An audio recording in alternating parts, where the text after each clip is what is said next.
So this is definitely promising.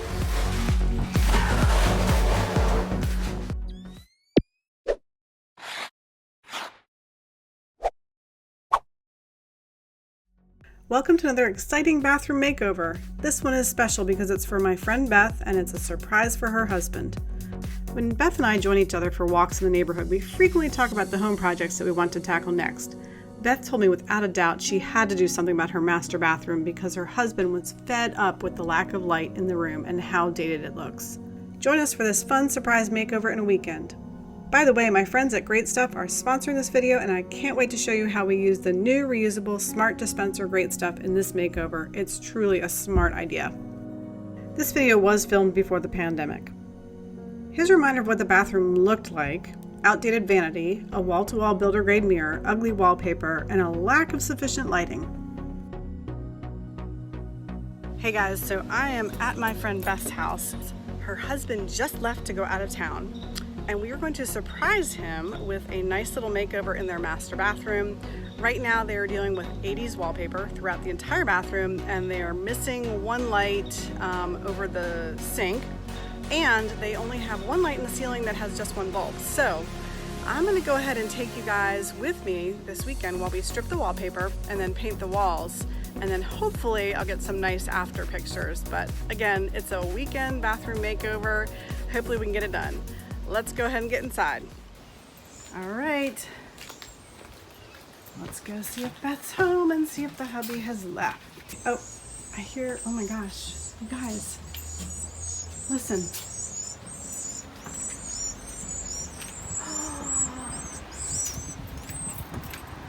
Look at it. Hey guys, are you gonna help us this weekend? Just let us know if the hubby comes home, okay? Oh my gosh, they're so cute. Hi, babies. Oh.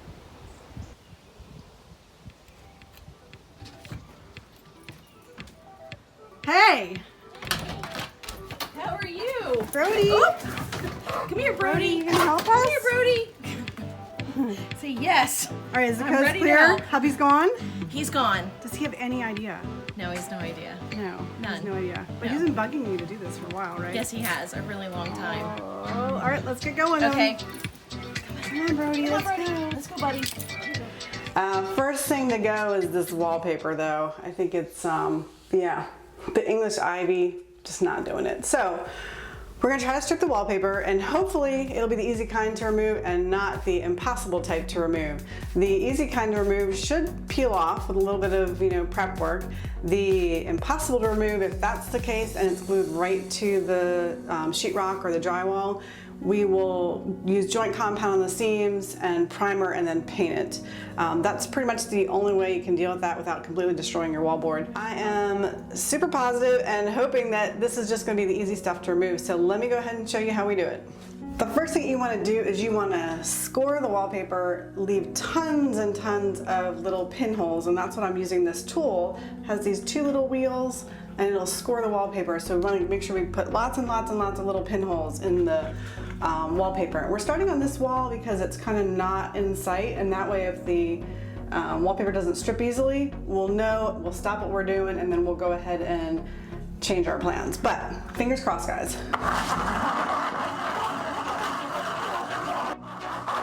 I'm not applying a lot of pressure. I am just letting the tool do the work. And once I put all the pinholes, we're gonna go ahead and saturate it and let it sit. Before stripping the wallpaper, make the job a little easier by removing any hooks or hardware from the walls. You can use a pre-mixed product like Diff for stripping wallpaper, but I prefer a much cheaper alternative. Fill a spray bottle halfway with warm water. Then fill the rest of the bottle with super cheap liquid fabric softener. Shake well and get ready to spray on the walls. Now that we've scored the wallpaper and I've got our solution of 1 part fabric softener with 1 part warm water, we're going to really saturate the walls and let it sit about 15 minutes and come back, spray it again, let it sit another like 10 to 15 minutes and see if we'll be able to pull it off. Might help to loosen the nozzle.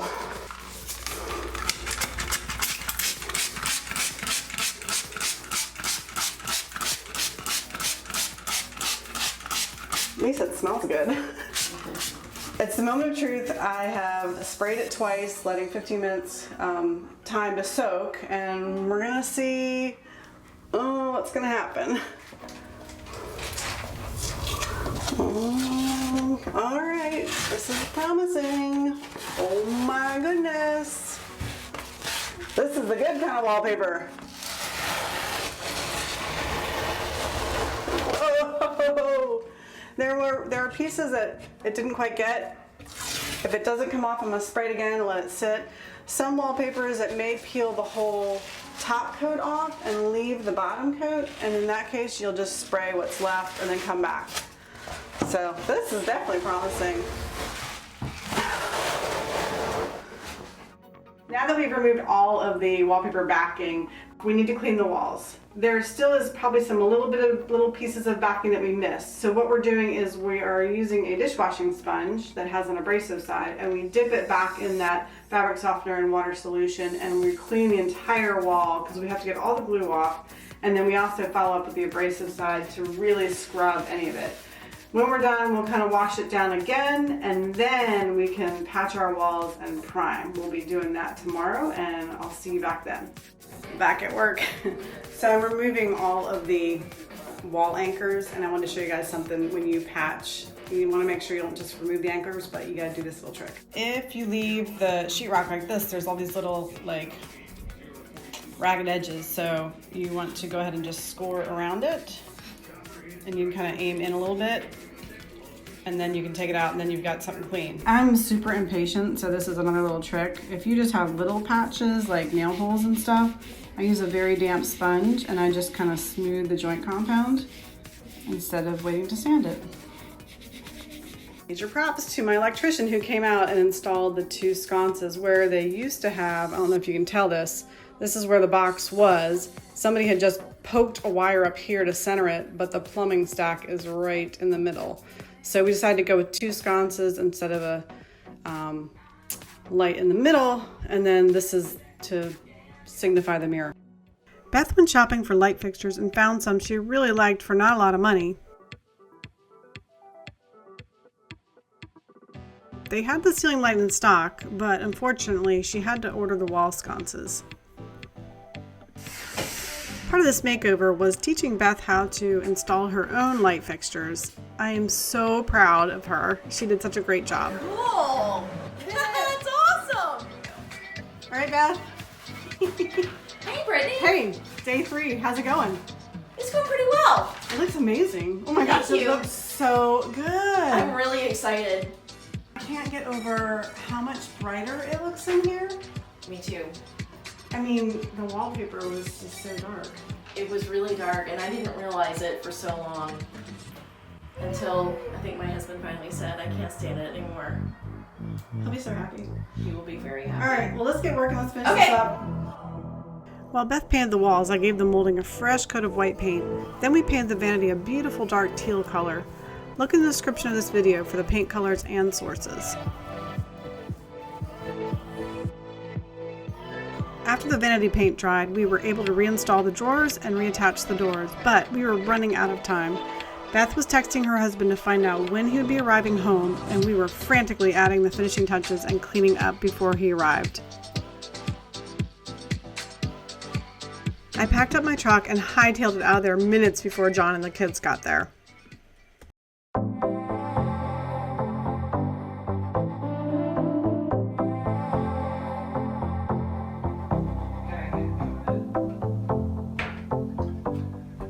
Whoa! Wow! No more wallpaper? I know. Isn't it amazing? Paint? That's so different, isn't it? Whew. Very nice. Yeah. Nicely updated. This is what they're gonna look like? Yes, it comes on Wednesday. Cool. I even learned how to install them. And up there looks great. I learned how to install that too. Very cool. Yes. Brittany taught me. Very good. Nice update. We needed it. Yeah, we did. So you glad I didn't come with you? So now I stayed home and I got this done. Great job. Thanks. Come in. This one? Yes. Ta-da! Look at that. Oh my god. It's a new bathroom. What the? Look at all this. It's cool. I love that. We got a new mirror. Chandelier. I like the There light. are gonna be lights. There are lights everywhere. And we're gonna have a real fan. We're working on that one. It needs some work. I really like that. So, mirror. I like the color. Mm-hmm. And I really am excited about that. And I'm so excited about that.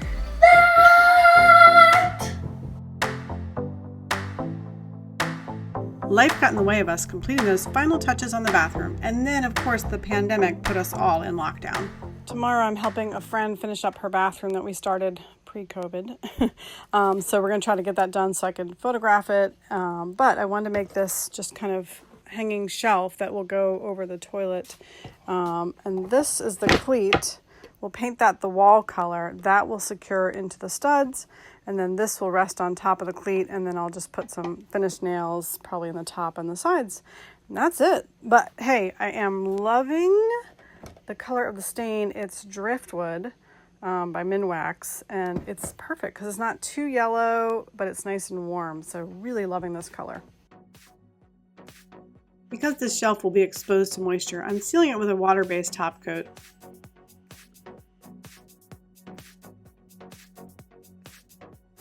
To give the old exhaust fan a fresh new look, we simply spray painted the grill a clean white. When spray painting, it's important to start spraying off to the side and finish off the opposite side. You'll get better results if you spray a thin coat, allow it to dry, and then follow up with 2 more thin coats of spray paint. Now this looks like a new exhaust fan.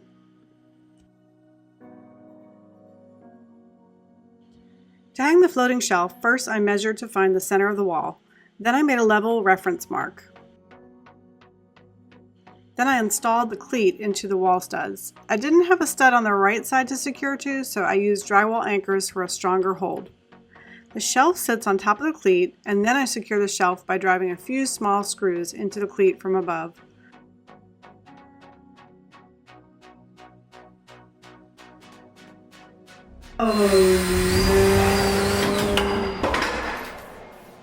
Well, shoot, I broke their toilet tank lid, but luckily I was able to order them a new one.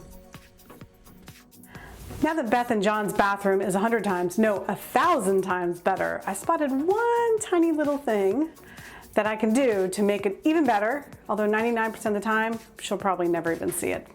Come here, let me show you. I'm gonna use Great Stuff, an insulating foam sealant, to close up the gaps around her water and drain pipes, and this is gonna go ahead and keep drafts and especially critters from getting in. Okay, can I be honest with you for a minute? I've been dying to try this new Great Stuff with the Smart Dispenser, and the reason why is because it promises less drips, and you can reuse it for up to 30 days. That's a bonus in my book, because frankly, I was tired of throwing away a half-used can of Great Stuff, especially when my project was done, and then found that the product hardened in the dispenser. Before using Great Stuff, you'll want to wear long sleeves, eye protection, and gloves. Now let's get started. To fill gaps around your pipes, simply insert the tip of the straw into the gap and rest it against the pipe. Gently squeeze the trigger to release a stream of Great Stuff around the pipe. Release the trigger to stop the flow. It's important not to fill the entire hole, instead fill the gaps to approximately 50%, then allow the product to expand over the course of a few minutes. You can cut away any excess with a utility knife if you like. Now Beth and John can rest easy that they no longer have an insect highway in their house. This was an incredible makeover for less than $500.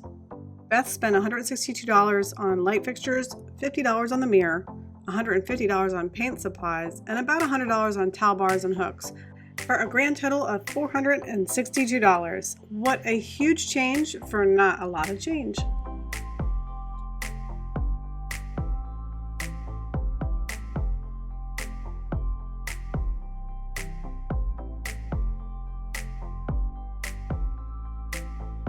I'd love to hear how you think we did in the comments below, and feel free to ask any questions there too.